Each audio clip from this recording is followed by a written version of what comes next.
అందరికీ నమస్కారం. పిల్లలకు సమ్మర్ హాలిడేస్ ఇచ్చారు. పిల్లలు చాలా సరదాగా హాలిడేస్ని ఎంజాయ్ చేస్తూ ఉంటారు. పిల్లలకు తెలుగు మాతృభాషకు సంబంధించిన కొన్ని యాక్టివిటీస్ చేపిస్తే ఇంకా సరదాగా పిల్లలు గడుపుతారు. పిల్లలకు తెలుగు మాతృభాషకు సంబంధించిన కొన్ని యాక్టివిటీస్ చూద్దామా? పిల్లలకు పద సంపద యాక్టివిటీ 1. క్రింద ఇవ్వబడిన అక్షరాల పట్టిక నుండి నదుల పేర్లు వెతికి రాయండి అని పిల్లలకు ఇది చూపించండి. పిల్లలు ఆతృతంగా గబగబా వెతకటానికి ట్రై చేస్తారు.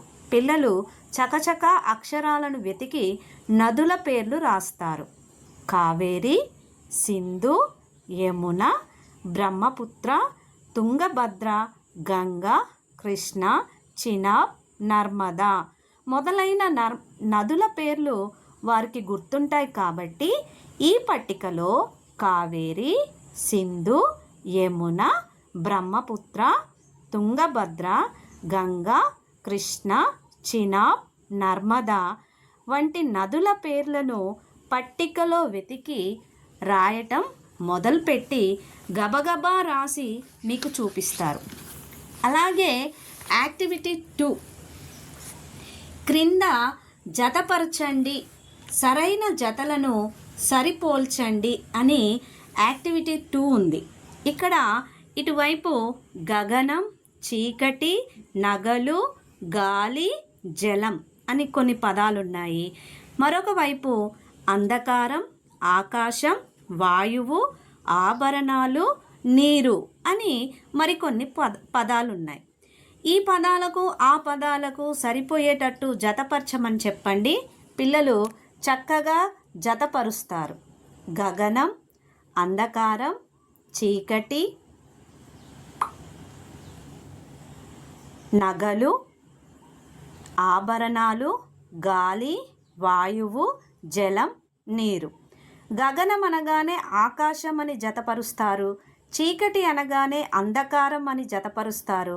నగలు అనగానే ఆభరణాలు అని జతపరుస్తారు. గాలి అనగానే వాయువు అని జతపరుస్తారు. జలం అనగానే నీరు అని జతపరుస్తారు. ఈ విధంగా యాక్టివిటీ 2 చేయించవచ్చు. అలాగే యాక్టివిటీ 3, పట్టికలో పదాలు. ఈ పట్టికలో పదాలు యాక్టివిటీ 3లో ఈ పట్టికలో కొన్ని అక్షరాలు ఇవ్వటం జరిగింది. ఇక్కడి పదాలు పట్టికలో ఉన్నాయి, కనుక్కోండి అని చెప్పండి పిల్లలకు. గబగబా మొదట అక్కడ ఉన్నటువంటి పదాలు చదువుతారు. నిజాయితీ, నిజం, గజం, నిలకడ, కడలి, మొసలి, నెమలి, నెలవంక, కరిరాజు, జున్నుముక్క, నక్క, వానపాము, వాము, పాలమీగడ, ఈగ, డేగ, ఈల, వల, వడ, మేడ, మేత, చేతిరాత, వరిచేలు, తేలు, వరం. ఇలాంటి పదాలు పైన ఉన్నాయి కదా, వాళ్ళు చదువుతారు.